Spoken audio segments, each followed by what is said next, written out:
now presenting my screen. I would, in the meantime, like to thank Dr. Jugal Kishore for asking me to come for the webinar, and Mr. Kareem for giving me this opportunity. I'm very, very thankful to the Ministry of Information Information Broadcast for giving me the opportunity. So, can you see my screen now? Yes, So, yes, what I'm yes, trying Yes, to we can see it. We can see it. what I'm trying to talk about is why do we need nutrition guidance during COVID? So we see that the first wave when we saw was the wave was milder. It was only having the impact on the older adults, and the symptoms were not so severe. We did not had these complication of mucor infections, and the death rate was definitely much lesser. And we were looking at that people with comorbid situations were more likely to die. But the second wave has taught us that this virus has mutated in our country, and the death rate has definitely gone up. And it is not only the older and the comorbid people who are being affected, but it is also the people who are younger, and much younger people are going just without even getting diagnosed that they are actually having this infection. So in that case, we need to understand what is the nutritional guidelines which can help us to go forward. Mostly I'm going to talk about the post-COVID situation, but I would just like to just mention that we are also looking at what are the preventive strategies. So we are, this is a novel coronavirus. We are having no immunity to this virus. We have not been exposed to this virus. So that is why we should understand that nutrition doesn't have any pill that can boost our immunity overnight. We have to understand that we have to really build this up, so that whenever we catch them, if we are exposed, we're definitely going to catch the infection. So if we are exposed, at least we have this capacity to fight the infection and have a milder version of the disease rather than the very extreme condition. So that is why nutrition plays a very, very important role. Uh, excuse me, can you mute other people? Hello. Mr. Kapil Chauhan, Mr. Kapil Chauhan. So there are various homemade their homemade kadas and concoctions which we are like Dadima Mr. Kapil Chauhan, please mute. We have been using so that we can Muted, sir. Thank you so much. So we have seen that in our kitchens, we always have some kind of herbs and spices that has helped us beat the symptoms and help us. Like we have things like turmeric, ajwain, ginger, and cinnamon, which have been, and cloves, which has been very, very helpful in soothing the throat and building up immunity also. So there are various problems which are related to COVID, and one of them is dyspnea or shortness of breath. So when we are having shortness of breath, what can we do? Because we have to understand that in nutrition, carbohydrate is the macronutrient which requires maximum of oxygen.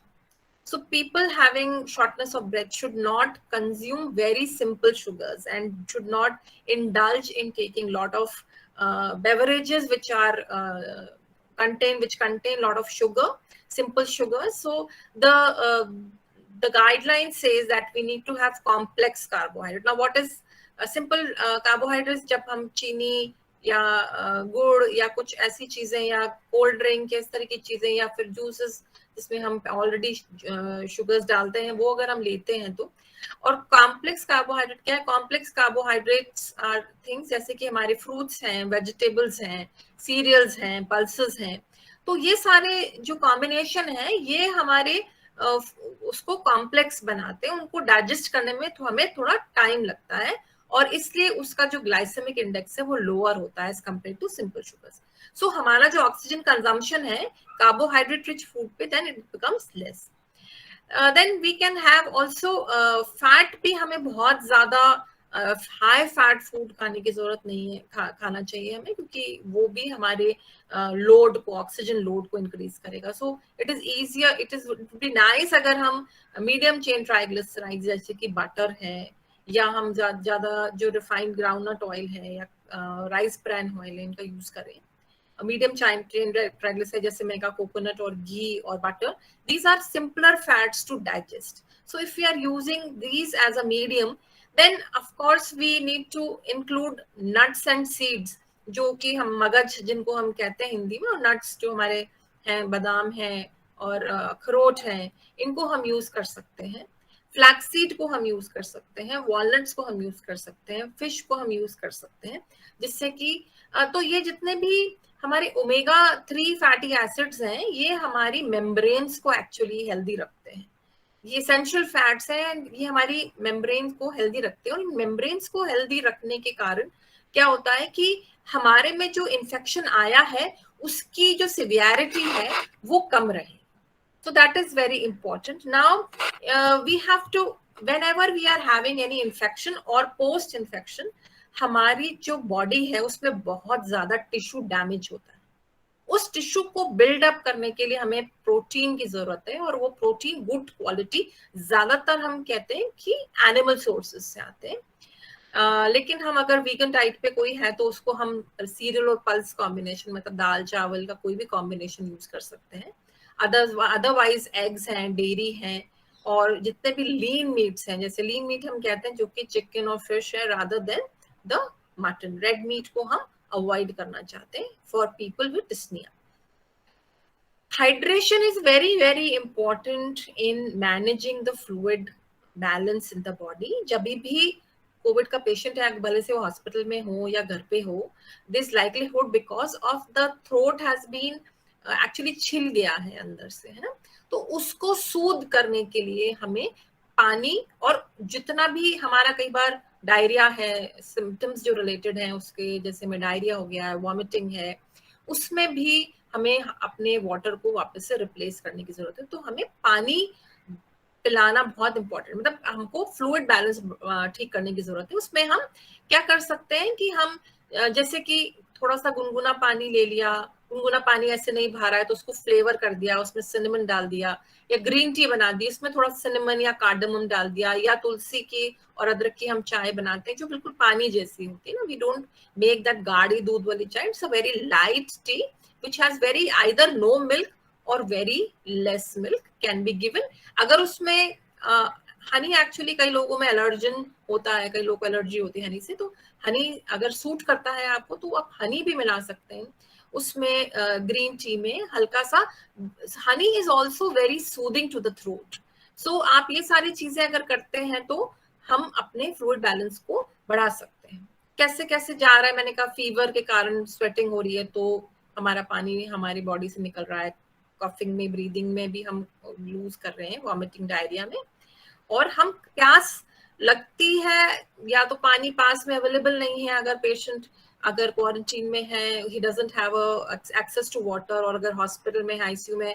I had some patients who told me कि ma'am बहुत प्यास लगती है, please आप dietitian को बोलिए वहाँ पे हॉस्पिटल में कि वो कुछ पानी या नींबू पानी है. So it is very difficult to manage ICU patients, and ये फ्लूइड बैलेंस जो करना है ये करना थोड़ा मुश्किल हो जाता है, स्पेशली जब हमको गले को सूद करने की जरूरत होती है. So it's very important that some fluid is given to the patient all the time. जो फ्लूइड स्टेटस है उसको हम कैसे कर सकते हैं, कोई भी क्लियर बेवरेज, जैसे मैंने कहा पानी पी रहे हैं, गर्म पानी पी रहे हैं, या फ्लेवर्ड वाटर पी रहे हैं, या डिटॉक्स वाटर पी रहे हैं जिसमें हमने कोई फ्रूट्स डाल दिए घर पे हैं तो, या फिर हम सूप्स पी रहे हैं. Soup is a very very nutritious and soothing to the throat, especially अगर नॉन वेजिटेरियन तो chicken soup is very healthy.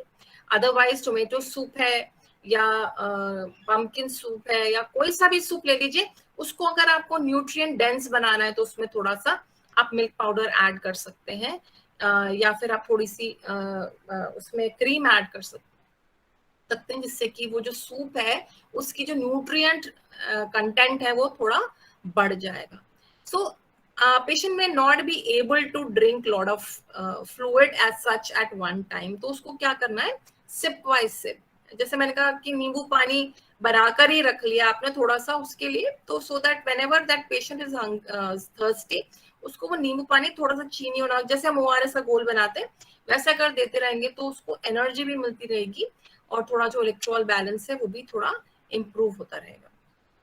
Butter milk, lime water, ice tea, unsweetened fruit juices, मूंग की दाल का पानी या चावल का पानी, ये सब चीजें दे सकते हैं, लेकिन मेरे को लगता है फिर भी थोड़े से माइल्डर वर्जन जो है वो देना बेटर है. सप्लीमेंटेशन जो है माइक्रोन्यूट्रिएंट्स के साथ, इसमें आपको पता है कि जितने भी माइक्रोन्यूट्रिएंट्स हैं वो हमारी इम्यूनिटी को बिल्ड करते हैं. एक्चुअली प्रोटीन जो है वो मेजर उसमें न्यूट्रिएंट है जो कि हमारे जितने भी बॉडी के सेल्स हैं उनको बिल्डअप करता है. सो टी सेल और बी सेल्स को बनाने के लिए हमें मल्टीविटामिन और मिनरल भी चाहिए. आपको पता है कि जितने भी हमारे विटामिन और मिनरल्स हैं वो हमारी बॉडी में कोएंजाइम्स और कोफैक्टर्स, जहाँ पे भी मेटाबॉलिक प्रोसेसेस है वहाँ पे रिएक्ट करते हैं. तो अगर हमारे पास ये सारे प्रोटीन है, विटामिन एंड मिनरल्स हैं, तो हमारी जो इम्यूनिटी है वो बेटर होगी. तो मतलब जो इन्फेक्शन से डील करने का तरीका है या इन्फेक्शन के बाद जो हमारी रिकवरी है वो हमारी सप्लीमेंटेशन पे डिपेंड करेगी. तो हम कई बार डबल द डोज, क्योंकि क्या है कि जितना सिवियर इन्फेक्शन होगा उतना ही ज्यादा डैमेज हमारे सेल्स को होगा, इसलिए हम कई बार जो हमारी रिक्वायरमेंट है उससे डबल या और उससे भी ज्यादा टाइम्स हम आरडीए के हम अपने विटामिन और मिनरल्स को कर देते हैं. विटामिन डी डेफिशिएंसी, जैसे डॉक्टर जुगल किशोर ने कहा कि हमारी कंट्री में बहुत कॉमन हो गई है, and because we are not exposed to sun, the sun is so warm or hot that we are not able to expose ourselves for that many times, that many hours, जिसके लिए हमें चाहिए उसको vitamin D को absorb करने के लिए. So vitamin D deficiency is very very prominent in our country, and vitamin A, E and C otherwise are very very powerful antioxidants and anti-infective agents. So these four vitamins, vitamin B12 हमारी country में इसलिए थोड़ा कम है लोगों में क्योंकि हम ज्यादातर वेजिटेरियन डाइट्स, और जब से हमने आरओ का पानी पीना शुरू किया है, जब से हमारे बहुत सारे वाटर फिल्टर्स लग गए हैं, जब से हमने बहुत ज्यादा, so vitamin B12 is basically जहाँ पे भी थोड़ा सा कुछ ना कुछ तो नॉनवेज चाहिए उसको, भले से बैक्टीरियल लोड ही क्यों ना हो. अगर हमारा गट जो है उसमें जो हमारे हमको सपोर्ट करने वाले बैक्टीरिया अगर वो कम है या वो इम्प्रॉपरली बैलेंस्ड है तो भी हमें विटामिन B12 डेफिशिएंसी बहुत सिवियर हो जाएगी. सर ने बता दिया है कि विटामिन डी की कितनी डोज हमें लेनी है. विटामिन ए के लिए हमें भले से हम सप्लीमेंट ना लें, लेकिन हम विटामिन बच्चों में तो हमें विटामिन ए दे ही देना चाहिए, especially if the children are very young. I think एक मैसेज मैं आज से दे सकती हूँ कि जितने भी, जब हम थर्ड वेव में एक्सपेक्ट कर रहे हैं कि आने वाले समय में हमारे बच्चों को कोविड हो सकता है, तो बेस्ट थिंग इज दैट हमने एक विटामिन ए सप्लीमेंटेशन प्रोग्राम हमारा चलता था जो कि 6 महीने पे फर्स्ट डोज लगती थी, मीजल्स के जस्ट पहले. मीजल्स के साथ क्योंकि बहुत रिलेशन था, तो विटामिन ए की डोज हम अपने बच्चों को एक मैसिव डोज एक बार दे दें, और छोटे बच्चों को स्पेशली जो अंडर 5 है, and we can repeat in 6 months time. That can actually help our children to have some kind of protection. If Dr. Jugal Kishore can comment afterwards that whether I'm right or not. Vitamin C, of course I said, vitamin C और vitamin ई की supplementation लेना बहुत important है. अगर आप वैसे हमारी vitamin C की रिक्वायरमेंट जो है 30 मिलीग्राम ही है, लेकिन अगर हमको कोई भी इन्फेक्शन है या कोई अंडरलाइंग प्रॉब्लम है, तो हम अगर से अगर हम रिकवरी स्टेज में भी हैं तो हम 500 mg की एक टैबलेट खा रहे हैं तो कोई नुकसान नहीं, क्योंकि वो एंटीऑक्सीडेंट जो है वो जितना भी टॉक्सिक लोड है हमारी बॉडी का उसको ऑक्सीडाइज करने में यूज आ जाएगा. There are various studies जिसमें हम यूरिन में मेजर कर सकते हैं. I am not going to say that we can do research right now, but definitely we can consume because it is not going to harm. Vitamin B complex और vitamin C की overdoses हमें नुकसान नहीं देती, क्योंकि जितना भी access होता है वो हमारे यूरिन में पास आउट हो जाता है.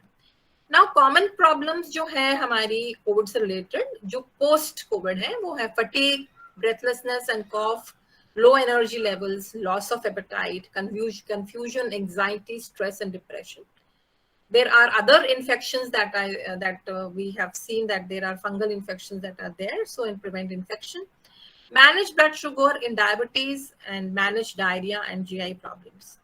So what are the basic causes of these side effects? Maybe if we can, I have done some research and I had come across this paper which said कि जो medicine है उनको हम समझ ले कि उसमें क्या क्या हमें साइड इफेक्ट्स होने की चांसेस हैं. तो क्लोरोक्वीन है, उसमें एपेटाइट डिक्रीज होगा, ब्लड ग्लूकोज लो होगा, लो से मतलब बहुत लो हो सकता है, बाउल डिस्कम्फर्ट और cardiac arrhythmia. Arrhythmia means when जब हमारी हार्ट रेट जो है वो वो हो जाती है, मतलब इट्स नॉट रेगुलर है, वो ऊंची नीची हो जाती है, that is arrhythmia which is not going on a pace that it is meant to be. Then another drug, hydroxychloroquine, is again decreased appetite, bowel discomfort, and cardiac arrhythmia. Ritonavir इसके अंदर bowel discomfort, increases likelihood of gout if at risk, and if susceptible for diabetes mellitus, increase likelihood of its development, can interfere with disrupt existing diabetes. तो ये वाली जो drug है इसमें थोड़ी सी diabetes के पेशेंट को प्रॉब्लम हो सकती है. तो दूसरी ड्रग है लोपिनाविर, मेट राइटोनोविर. इसके अंदर एपेटाइट डिक्रीज हो सकता है या ज्यादा हो सकता है. जो सीरम फैट और कोलेस्ट्रॉल है वो बढ़ सकता है.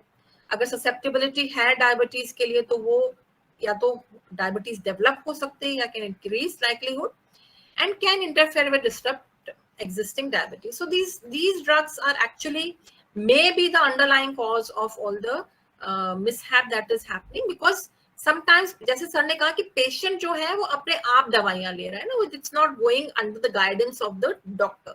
सो if the doctor is guiding you, definitely he will tell you कि भाई ये वाली डोज तुमको नहीं खानी है और ये वाली डोज तुमको इतनी खानी है, ऐसे खानी है. So that is why the problem in India is that we have over-the-counter drugs which are easily available, and people are abusing drugs in a very very big way.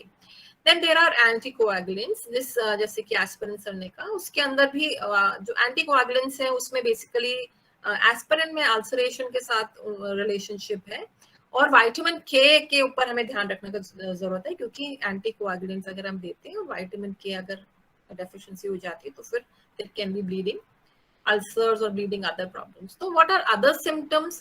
उसमें unintentional weight loss है, fatigue है, nausea है, vomiting है, problems with swallowing and chewing है, loss of taste and or smell, it can be decreased or changed, then decreased appetite, intestinal problems, bloating, diarrhea, severe stomach pains, constipation, frequency and Bristol stool chart. This can be seen through Bristol stool chart. And shortness of breath, then loss of taste or smell, and edema. तो swelling हो सकती है. Comorbidities जिनको पहले से थी, जैसे कि हाइपरटेंशन है या हाइपर कोलेस्ट्रोलीमिया है या हाइपरलिपिडीमिया है या हार्ट फेलियर है या डायबिटीज है, उनके अंदर दूसरी कॉम्प्लिकेशंस रिजल्ट हो सकती हैं, जैसे कि इंटेस्टाइनल कंप्लेंट्स हैं, पेट दुख रहा है या डायरिया हो रहा है या वॉमिटिंग हो रही है या क्रैम्प्स हैं, एपनिया है. Then there is sleep apnea है, जैसे कि shortness of breath है, तो उसके अंदर नींद सोने में प्रॉब्लम है, अस्थमा है, को COPD है, gastrointestinal problems like digestion, constipation and malabsorption, and sarcopenia. Sarcopenia is loss of muscles in people.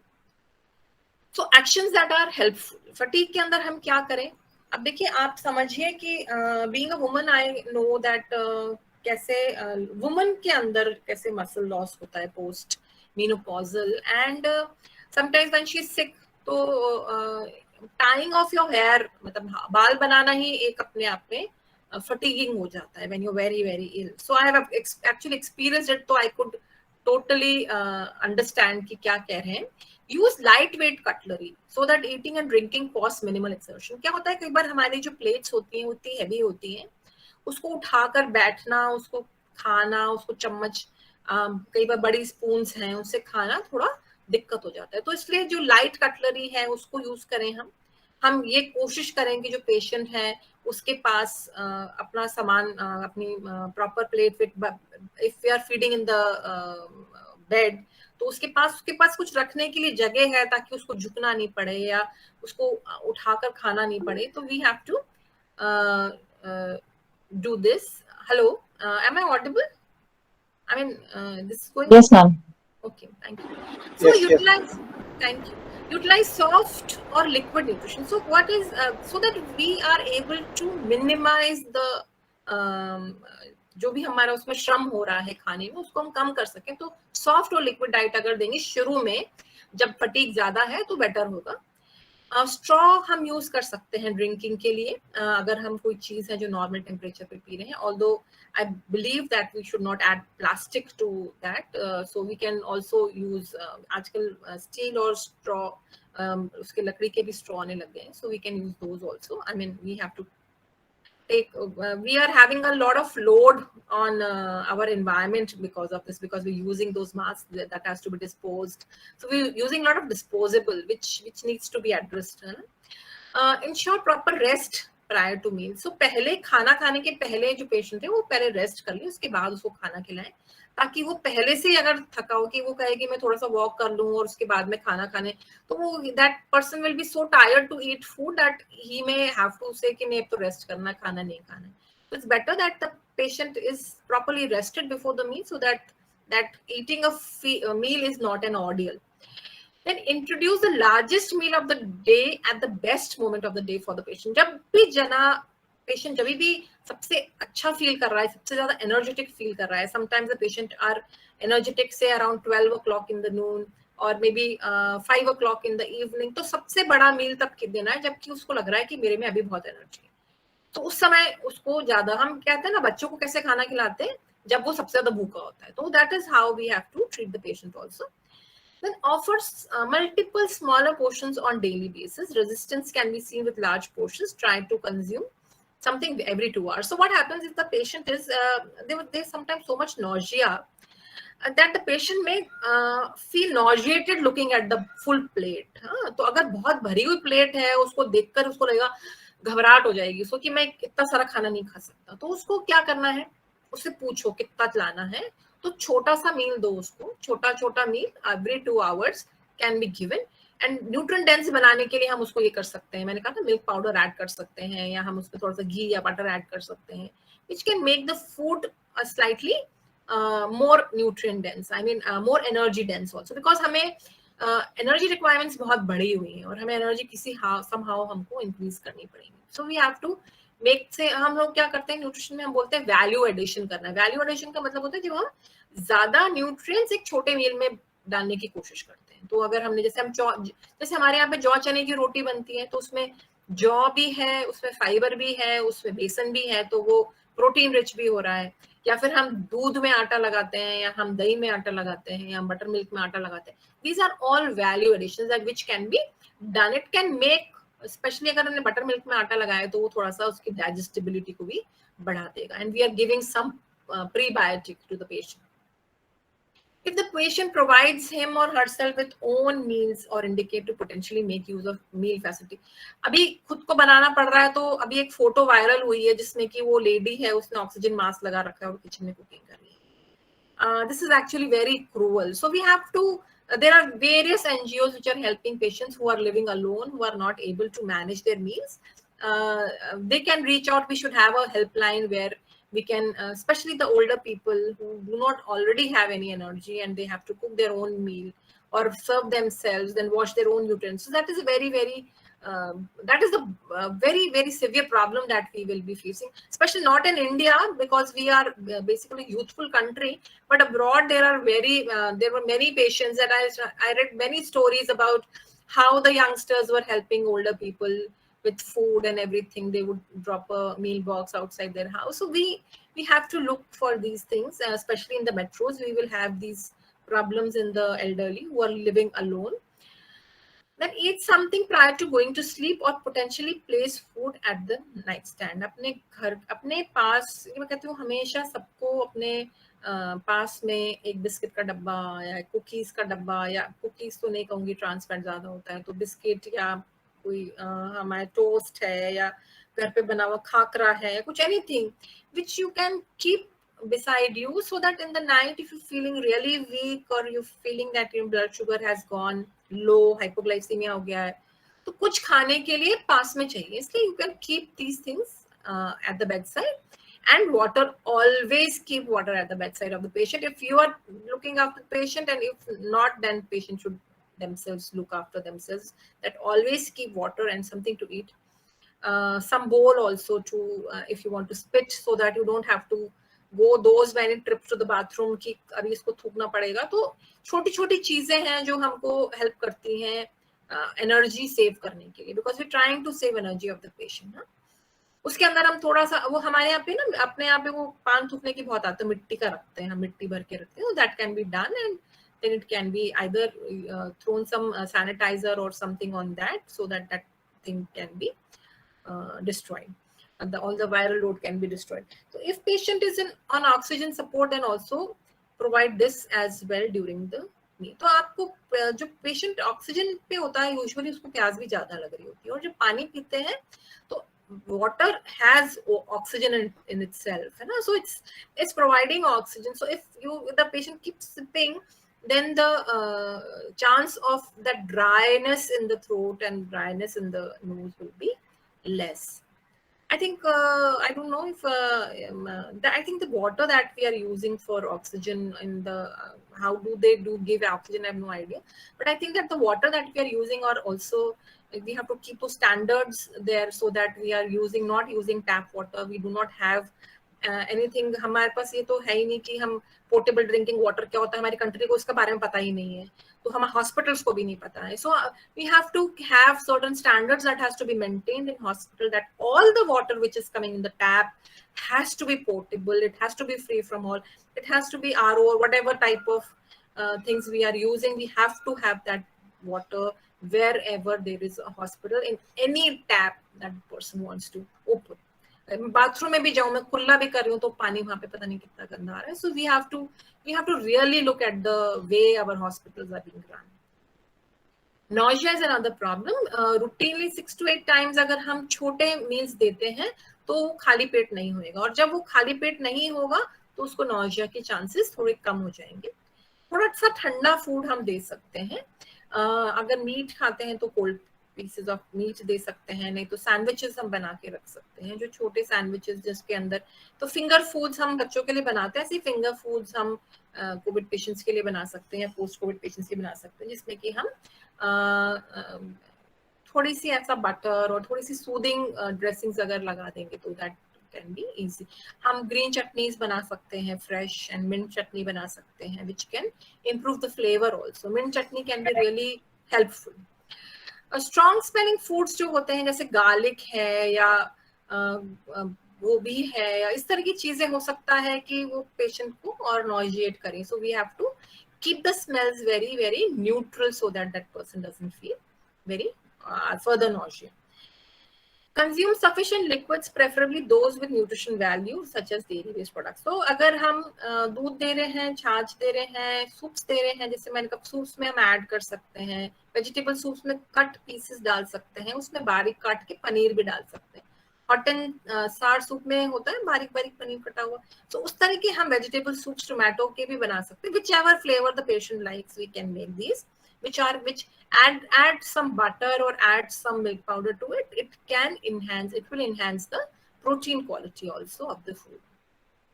Mucus formation हो रही है बहुत ज्यादा, फ्लैम हो रहा है, तो उसके लिए हम क्या कर सकते हैं? उसके लिए हम सिप्स अगर हम दें पानी के, गर्म पानी के दे रहे हैं या फिर हम स्टीम दे रहे हैं, तो that can reduce. And then again things like लौंग अगर हम मुंह में रख लेते हैं, this can also reduce the mucus formation. थोड़ी सी आइस लॉली, जैसे हमने हम बनाते हैं ऑरेंज बार और ये सब हमारी मिलती है, उसको हमने I used to make this for my children when they were small. Rooh Afza डाल के उसका टूथपिक में डाल के उसको बर्फ में जमा दिया, तो वो नौजिया है तो उसको खा सकते हैं, मतलब थोड़ा सा चूस सकते हैं, जिससे कि उनको नौजिया कम हो जाए और म्यूकस फॉर्मेशन भी कम हो जाए. सो एंड फ्रूट जूसेस थोड़े से डाइल्यूट करके उनको भी हम जमा सकते हैं, या फिर हम मिल्क के अंदर थोड़े से नट्स को एकदम बारीक पीस लें, और उसके अंदर मिल्क और कोई फ्रूट लेकर उसको भी जमा सकते हैं आइसक्रीम की तरह, वो भी हम दे सकते हैं, which can reduce this. Diarrhea is again cause of dehydration in patients and इसलिए उसको ORS का घोल बहुत सारे डॉक्टर्स देते हैं पेशेंट्स को जिन लोग को कोविड हो जाता है, क्योंकि मतलब हो सकता है कि उनका GI थोड़ा सा डिस्टर्ब हो जाए. It's very important that we maintain the fluid balance, because fluids जो है वो हमारे टॉक्सिन्स को रिमूव करते रहते हैं कॉन्स्टेंटली. कई बार लैक्टोज से इंटॉलरेंस हो जाती है, तो दूध की जगह हम दही या दही की बनी हुई चीजें दे सकते हैं, थोड़ी से पुडिंग्स दे सकते हैं जिसमें कि लैक्टोज फ्री मिल्क भी आता है, so that can be given. Loss of smell and taste, ये बहुत कॉमन प्रॉब्लम है कि खाना खाया नहीं जा रहा, क्योंकि खुशबू ही नहीं आ रही है, स्वाद ही नहीं आ रहा है, क्या करें. तो जो टेक्सचर है उसको हम यूज कर सकते हैं. जैसे क्रंची वेजिटेबल्स हैं, हमने उसको सैंडविचेस बनाए तो हमने थोड़ा सा उसके अंदर वो डाल दिया, थोड़ा सा मशरूम सौते करके अगर पसंद है तो, या फिर हमने उसमें थोड़ा सा लेटस डाल दिया, या हमने थोड़ा सब्जी को थोड़ा सा कच्चा रखा, उससे हम देते हैं अगर, तो that can add to the crunchy, that adds to the taste, although the smell and taste is not there, पर खाने में कुछ तो अच्छा लगेगा. ड्राई फ्रूट्स हम ऐड कर सकते हैं इसमें. कार्बोनेटेड बेवरेजेस वैसे कॉन्ट्रा इंडिकेटेड है, लेकिन अगर मुंह का स्वाद एकदम बहुत बुरा है तो कभी कभी हम लिम्का में थोड़ी सी आइसक्रीम डाल के ऐसा दे सकते हैं उसको, अगर गला खराब नहीं है तो. सो that can be done. Spiciness and hotness, इसको बढ़ाने के लिए हम थोड़ी सी कोरिएंडर, मिंट चटनी या गार्लिक चटनी, अगर patient in the food we have to always consider what the patient tolerates. उसको अगर भा रहा है तो आप दे दीजिए, अगर उसको देख के नौजिया हो रहा है, स्मेल से तकलीफ हो रही है, तो बिल्कुल भी मत दीजिए. तो जितनी भी हमारे चटनी है, हमारे यहाँ कोरिएंडर की है, मिंट की है, कोकोनट की है, मूंगफली की है, garlic ki hai, then we have mustard sauce, and we have so many preparations that can be made to enhance the spiciness of the food, and which can be well tolerated by the patient when patient is feeling unhappy with the food. Presentation का बहुत impact पड़ता है. आप देखिएगा जितने भी master chef के shows हो रहे हैं, उस पर कुछ और सीखे ना सीखे, हम ये जरूर सीख गए कि हमें फूड को कैसे ऐसे प्रेजेंट करना है कि उसको खाने का मन करे. सो थोड़ा सा हमें एफर्ट करना चाहिए that we try and make the food look appetising, और अच्छी सी प्लेट में उसको थोड़ा सजा के, अगर हमने एक ट्रे में छोटा सा फ्लावर लगा दिया है या कुछ उसके साथ रख दिया है, कोई चटनी सॉस छोटी छोटी कटोरी में, if we decorate the tray it will be very very appealing. ऐसे ही हम बच्चों को खाना खाना सिखाते हैं, हम न्यूट्रिशन में हम यही पढ़ाते हैं कि बच्चों को कैसे इंटरेस्ट कराना है, वैसे ही बीमार पेशेंट को भी हमें डिश प्रेजेंटेशन और temperature, how the person likes the food. If a person likes hot food and हमने ठंडा दे दिया तो बेचारा कंप्लेन नहीं भी करेगा, तो उससे खाया नहीं जाएगा. So it's very important that we take care about the likes and dislikes of the patient, how he likes the temperature of the food and how what type of dishes the person is liking. Smell और taste को और बढ़ाने के लिए हम उसको herbs और spices है ना, वो हम कॉफी सुंघाते हैं जब हम परफ्यूम चेक करते हैं, तो that can be done if the person is able to then develop some smell, then we can always give him a coffee bean का कुछ रख के, या कॉफी नहीं है, बीन नहीं है, तो भी थोड़ा सा कॉफी का पाउडर ही एक उसमें रख दीजिए छोटी डब्बी में, उसको कहिए सूंघ के देखो इस पे. That can also. हमारे हींग का हींग का जरूर प्रोड्यूस होता है, यूज होता है हमारी कुकिंग में, which can be also very very in appetising. क्या खाएं? फ्रूट्स खाएं, कम से कम 4 सर्विंग फ्रूट्स खाएं. जो भी फ्रूट सीजनल अवेलेबल है उसको खाना है. Fresh vegetables. So the half plate that we have of the new system of how do you decide what to put in your plate is, you have to have half the plate full of fruits and vegetables. उसके बाद 1/4 जो है वो हमारी cereals and pulses, और फिर 1/4 जो है वो प्रोटीन के जो भी सोर्सेज हैं, भले से वो एग है, भले से वो मीट है, भले से वो कर्ड है, भले से पनीर है, ये सब, और फिर ऑयल हम कहते हैं भात. तो सबसे ज्यादा जो है हमें ध्यान रखना है कि फ्रूट्स एंड वेजिटेबल्स के, दैट विल मेक अराउंड से 7 to 9 servings of fruits and vegetables total. ठीक है. 180 ग्राम्स ऑफ ग्रेन रोज देना ही है. तो कार्बोहाइड्रेट हम कहते हैं मिनिमम 300 ग्राम्स देना है टोटल दिन में। तो अगर हम एक चपाती को 15 से 20 ग्राम का मानते हैं तो इसका मतलब 180 ग्राम, अगर 20 ग्राम का माना तो 9 चपाती का इक्वलेंट खाना, या तो एक कटोरी चावल है, एक कटोरी पोहा है, एक कटोरी जो भी है, जो भी सीरियल हम ले रहे हैं, और या फिर एक चपाती। So this makes around 9 chapatis, और जैसे 5 चपाती खाली, 4 हमारे कोई सा भी सीरियल, ओट्स हो गया या किनुआ हो गया या whatever, so we can use this as a exchange. Nuts and oil seeds हमें खाने हैं, मैंने कहा कि एक मुट्ठी वैसे भी हमें लोकल खाना चाहिए, उसमें हम 5-7 बादाम ले लें, 5-7 अखरोट ले लें, हाफ अखरोट जो होता है वो 5-7 वो ले लें, और 2 अंजीर ले लें, इनको सबको भिगा लें और रोज सुबह खाने। It is going to be very very good for the healing of the membranes that we have. Essential fatty acids are very very healthy for our membranes. Red meat तो नहीं खाना है, तो हम egg fish meet, egg fish और poultry खा सकते हैं 160 ग्राम्स, या फिर बीन्स खा सकते हैं इतनी ही। स्नैक्स में हमें शुगर और सॉल्ट और फैट को कम करना है, इरेगुलर स्नैकिंग नहीं करनी है। अगर हम 2 घंटे से कुछ दे रहे हैं तो हम उसको 2 घंटा ही रखें, until unless the patient is not eaten for the past 3-4 hours and now he is feeling hungry। तो ऐसा नहीं कि 2 घंटा बोला तो भैया वो 2 घंटा पहले खाया नहीं, अब ये 2 घंटा हो गया 4 घंटा, नहीं। So if the patient is feeling hungry in between, you can always give। overcook नहीं करना है वेजिटेबल्स को, वो नहीं तो न्यूट्रिएंट लॉस जो है वो ज्यादा हो जाता है हमारे, कई बार हम खुला भी छोड़ के बना लेते हैं। It's better that we do not overcook, क्योंकि बहुत सारे न्यूट्रिएंट्स जो है वो हीटिंग से भी डिस्ट्रॉय हो जाते हैं। हमेशा हमें स्लो फ्लेम पे खाना बनाना चाहिए, क्योंकि बाकी जो दूसरी चीजें हैं ये खैर अनदर उसका है, लेकिन हमारा जो टेम्परेचर है वो हमेशा 160 से नीचे होना चाहिए डिग्री सेंटीग्रेड, अगर आप बेकिंग वगैरह भी कर रहे हैं। कैंड फ्रूट्स और जूसेस तो हमको खाना नहीं है, इसलिए इसको छोड़ देते हैं। सॉल्ट हमें 5 ग्राम से कम खाना है। अनसैचुरेटेड फैटी ऑयल्स में nuts, soya, olive oil, canola, corn oil, sunflower, ये सब खा सकते हैं। सैचुरेटेड फैट में बटर खा सकते हैं, कोकोनट खा सकते हैं, और हमारे यहाँ पे घी और क्रीम, हम ये सब खा सकते हैं। जब भी फैट इनटेक होता है तो हमारा अगर 30 ग्राम फैट रिक्वायरमेंट है तो 10 ग्राम सैचुरेटेड, 10 ग्राम अनसैचुरेटेड और 10 ग्राम हमारा जो एसेंशियल फैट्स है जो नट्स से आता है या फिश से आता है वो हम खा सकते हैं। 8 से 10 गिलास पानी पीना है। तो आप एक काम कर सकते हैं कि आप एक वेसल भर के रख सकते हैं कि ये जैसे इसमें 3 ग्लास 4 ग्लास पानी है 1 लीटर की बॉटल में, तो ऐसे ही 4 बॉटल्स रख सकते हैं और कह सकते हैं कि भैया ये पानी खत्म करना है आपको। फिजी और कार्बोनेटेड कॉन्सेंट्रेट जूसेस हमें नहीं देने जिसके अंदर शुगर हाई है, मैंने पहले भी कहा, क्योंकि वो they compete for the oxygen that we are taking.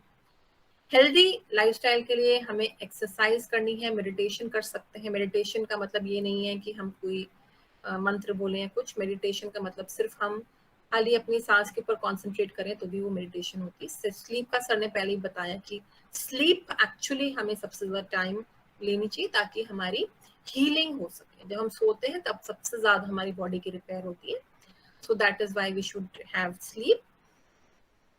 घर का बाहर का खाना अवॉइड करें, क्योंकि हम और रिस्क पे होते हैं। जो भी जना अगर पुअर हाइजीन है, दूसरे टाइप का इन्फेक्शन, अगर हमें गैस्ट्रोइंटेस्टाइनल इन्फेक्शन, बैक्टीरियल इन्फेक्शन हो जाता है, then we can be really land into trouble. So we need to avoid eating food from outside until unless you're sure that the hygiene of that this thing, क्योंकि मैंने कहा कि कोई जना अकेला है, घर पे खाना नहीं बना सकता है, तो उसको तो बाहर से मंगाना ही पड़ेगा। सो ऐसा कोशिश करें कि हम जानते हो कि कैसा आउटलेट है हमारा ईटिंग का। So poor diet, proper diet होगी तो हमारी जो पॉसिबिलिटी है of preventing the infection can be better. Takeaways क्या है? अच्छा खाना खाएं, अच्छी तरह से सोएं, एक्टिव रहें, मेडिटेशन और ब्रीदिंग एक्सरसाइजेस करें, ड्रग्स एंड अल्कोहल को बिल्कुल ना है, अपनी फैमिली और फ्रेंड्स के साथ कनेक्टेड रहें हमेशा। स्क्रीन टाइम को वैसे रिड्यूस करें दूसरी चीजें देखने के लिए, लेकिन कनेक्शन के लिए जरूर आप यूज करें। नेचर के साथ कनेक्ट करें। अगर आपके घर के बाहर गार्डन है या आपकी विंडो के बाहर पेड़ हैं, चिड़िया हैं, वो आप उसको देखते रहिए, so that you feel very happy looking at the natural things. Anxiety को एड्रेस करिए, उसको छुपाना नहीं है कि हम वी आर फीलिंग डिप्रेस्ड और anxious. You have to actually take some advice, talk about it, it is going to help. And practice gratitude. हम आज की तारीख में सबसे ज्यादा जो थैंकफुलनेस अगर कोई है तो वो ये है कि हम जिंदा हैं और हमको कुछ ऐसा सिवियर नहीं हुआ. So I think practicing gratitude also helps. So with this I end my presentation. Thank you and take care all of you.